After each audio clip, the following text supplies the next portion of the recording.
하늘에 계신 우리 아버지여, 이름이 거룩히 여김을 받으시오며 나라가 임하시오며 뜻이 하늘에서 이루어진 것 같이 땅에서도 이루어지이다.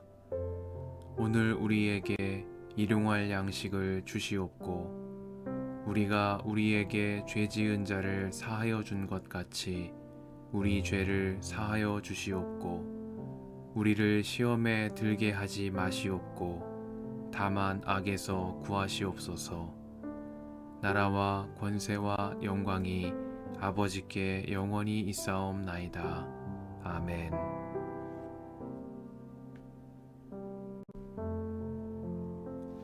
다윗이 다윗성에 자기가 살 궁궐을 지었다.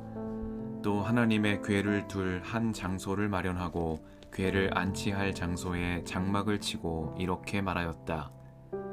레위 사람 말고는 아무도 하나님의 궤를 메어서는 안 된다. 주님께서 그들을 선택하여 그들이 하나님의 궤를 메고 영원히 하나님을 섬기게 하셨기 때문이다. 다윗은 그가 마련한 장소에 주님의 궤를 옮겨오려고 온 이스라엘을 예루살렘으로 불러 모았다. 다윗이 불러 모은 아론의 자손과 레위 사람은 다음과 같다.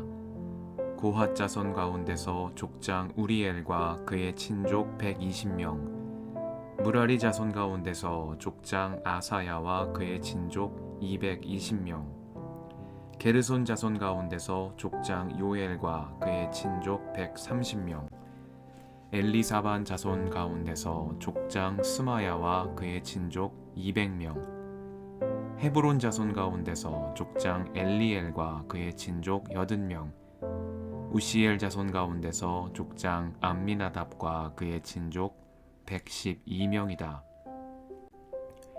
다윗은 제사장 사독과 아비아달과 레위 사람 우리엘과 아사야와 요엘과 스마야와 엘리엘과 암미나답을 불러 그들에게 말하였다. 여러분은 레위 가문의 족장들입니다. 여러분 자신과 여러분의 친족들을 성결하게 하고 주 이스라엘의 하나님의 궤를 내가 마련한 장소로 옮기십시오. 지난번에는 여러분이 매지 않았으므로 주 우리 하나님께서 우리를 치셨습니다. 우리가 그분께 규례대로 하지 않아서 그렇게 된 것입니다. 그러자 제사장들과 레위 사람들이 주 이스라엘의 하나님의 궤를 옮겨 오려고 스스로를 성결하게 하였다. 레위 자손은 모세가 명령한 하나님의 말씀대로 하나님의 궤를 채에 꿰어 그들의 어깨에 메었다. 다윗은 레위 사람의 족장들에게 지시하여 그들의 친족으로 찬양하는 사람들에게 임명하게 하고 거문고와 수금과 심벌즈 등 악기를 연주하며 큰 소리로 즐겁게 노래를 부르게 하였다. 레위 사람은 요엘의 아들 헤만과 그의 친족 가운데서 베레야의 아들 아삽과 또 그들의 친족인 무라리 자손 가운데서 구사야의 아들 에단을 임명하였다. 그들 말고 두 번째 서열에 속한 그들의 친족들은 스가랴와 벤과 야하시엘과 스미라못과 여히엘과 운니와 엘리압과 브나야와 마아세야와 마띠디야와 엘리블레후와 믹네야와 문지기 오베데돔과 여이엘이다. 찬양대에 속한 헤만과 아삽과 에단은 놋 심벌지를 치고 스가랴와 아시엘과 스미라못과 여이엘과 운니와 엘리압과 마아세야와 브나야는 알라못 방식으로 거문고를 타고 마띠디야와 엘리블레후와 믹네야와 오베데돔과 여이엘과 아사시아는 스미닛 방식으로 수금을 탔다. 레위 사람의 족장 그나냐는 지휘를 맡았다. 그는 음악에 조예가 깊었으므로 찬양하는 것을 지도하였다. 베레갸와 엘가나는 궤를 지키는 문지기이다. 제사장인 스바냐와 요사밧과 느다넬과 아마세와 스가랴와 브나야와 엘리에셀은 하나님의 궤 앞에서 나팔을 불었다. 오베데돔과 여히야는 궤를 지키는 문지기이다. 다윗과 이스라엘 장로들과 천부장들이 오베데돔의 집에서 주님의 언약궤를 옮겨오려고 기쁜 마음으로 그리로 갔다. 하나님께서 주님의 언약궤를 운반하는 레위 사람들을 도우셨으므로 그들이 숫송아지 7마리와 순양 7마리를 제물로 잡아서 바쳤다. 다윗과 하나님의 궤를 맨 레위 사람들과 찬양하는 사람들의 지휘자 그나냐가 모두 다 고운 모시로 만든 겉옷을 입고 있었으며 다윗은 모시로 만든 에봇을 입고 있었다. 온 이스라엘은 환호성을 울리며 뿔나팔과 나팔을 불고 심벌즈를 우렁차게 치고 검은고와 수금을 타면서 주님의 언약궤를 메고 올라왔다. 주님의 언약궤가 다윗성으로 들어올 때에 사울의 딸 미갈이 창밖을 내다보다가 다윗 왕이 춤추며 기뻐하는 것을 보고 마음속으로 그를 업신여겼다.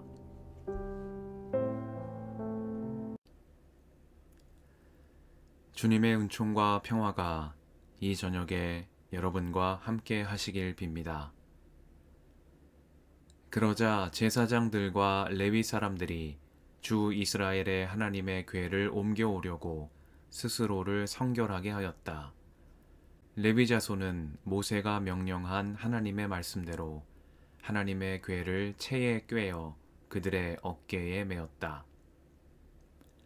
말씀 앞에서 성령의 인도하심과 지혜를 구합니다.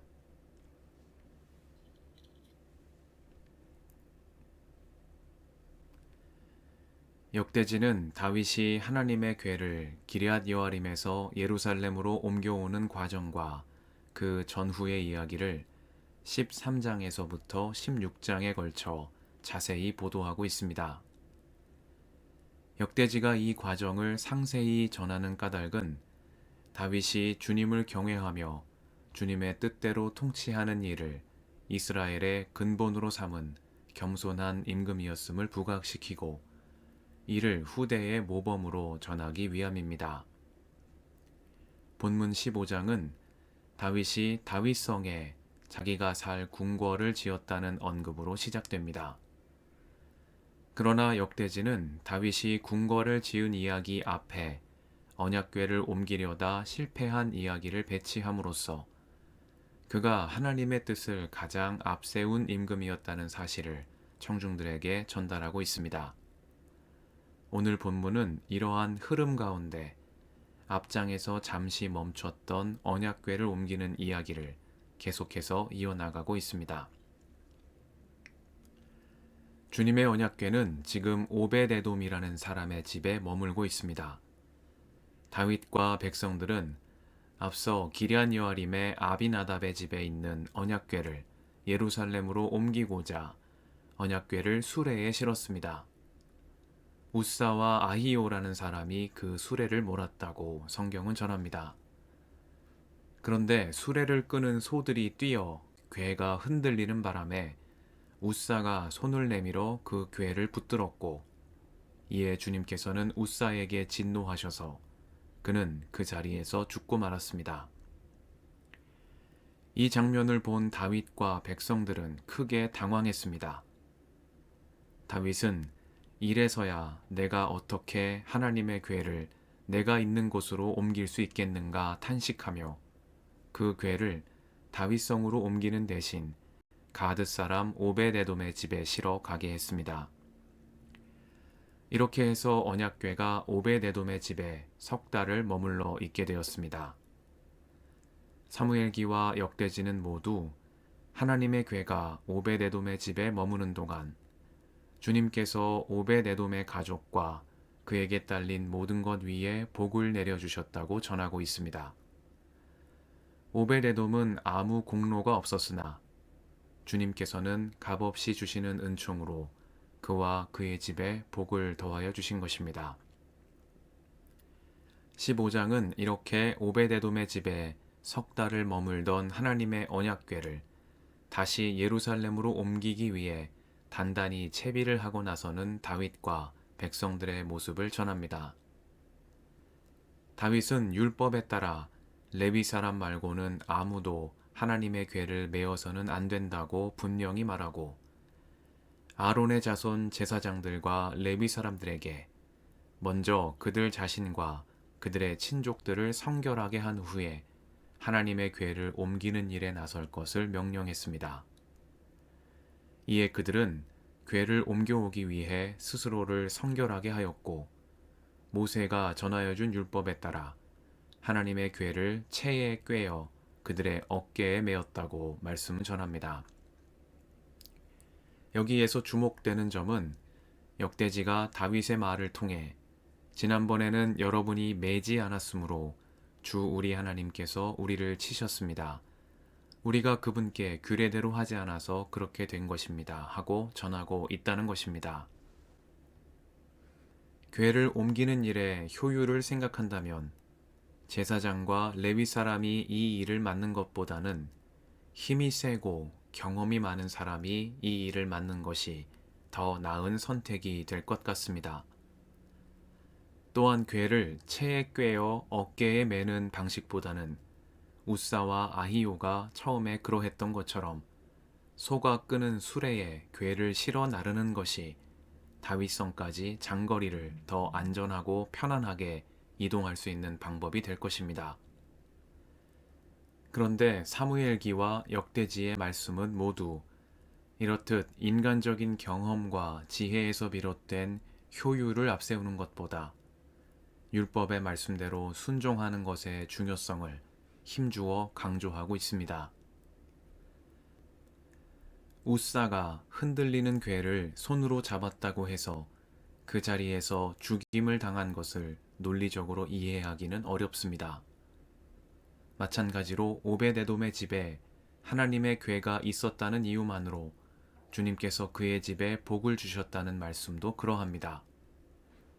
힘이 세고 일을 잘할 수 있는 사람을 두고 레위 사람 말고는 아무도 하나님의 궤를 메어서는 안 된다는 말씀도 그렇고, 더 편안하고 안전한 방법을 두고 하나님의 궤를 굳이 채에 꿰어 어깨에 메고 운반해야 하는 이유 역시 쉽사리 납득이 되지는 않습니다. 그러나 돌이켜 생각해보면 떠돌이 나그네로 종살이 하던 야곱의 자손들이 이집트 바로의 소나기에서 해방되어 광야를 지나 여기에 이른 과정 자체가 하나의 신비입니다. 이스라엘 백성이 오늘에 이르게 된 과정은 결코 효율적이고 합리적인 선택의 결과가 아니었습니다. 그것은 하나님께서 당신 백성을 사랑하시고 이끄신 결과였습니다. 군사력을 비교해서는 결코 이길 수 없는 대적들을 상대로 승리하게 하시고, 들어갈 수 없는 곳에 들어가게 하시며 취할 수 없는 땅을 취하게 하신 것은 그들의 선택이 효율적이고 합리적인 선택이었기 때문이 아니요, 하나님께서 그들 조상과 맺은 언약을 기억하시며 이를 이루시는 신실하신 분이시기 때문이라는 것입니다. 그렇기에 역대지는 하나님의 궤를 옮기는 과정을 전하면서 하나님의 말씀에 순종하는 백성의 야성을 다시금 불러일으키고 있는 것입니다. 레위 사람 말고는 아무도 하나님의 궤를 메어서는 안 된다는 말씀과 그 궤를 채에 꿰어 어깨에 메고 운반하라는 말씀은 이렇듯 하나님의 말씀에 대한 순종의 야성을 되살려내기 위한 말씀이라고 하겠습니다. 이 저녁에 말씀 앞에서 우리의 모습을 돌아봅니다. 나는 지난 경험과 지혜를 먼저 생각하는 사람인지, 아니면 말씀에 비추어 순종하는 사람인지 스스로에게 물어봅니다. 순종은 분명 우리 시대 사람들에게 환영받을 만한 낱말은 아닙니다. 그러나 오늘 말씀은 우리가 잃어버린 순종에 담긴 의미를 되새겨보도록 우리를 초대합니다. 함께 기도하시겠습니다.